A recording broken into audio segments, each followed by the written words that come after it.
Var? Insecure health?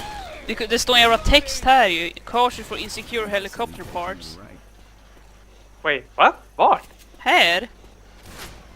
Det är en jävla dödskalle där också. Ah! What the fuck?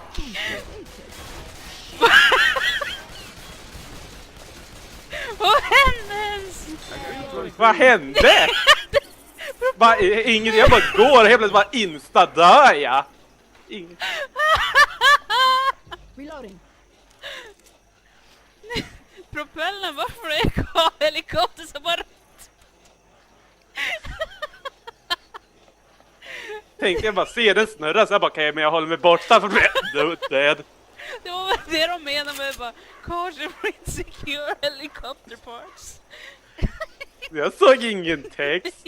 Jag såg den var skitstor, den bara såhär, och så var det en dödskalle.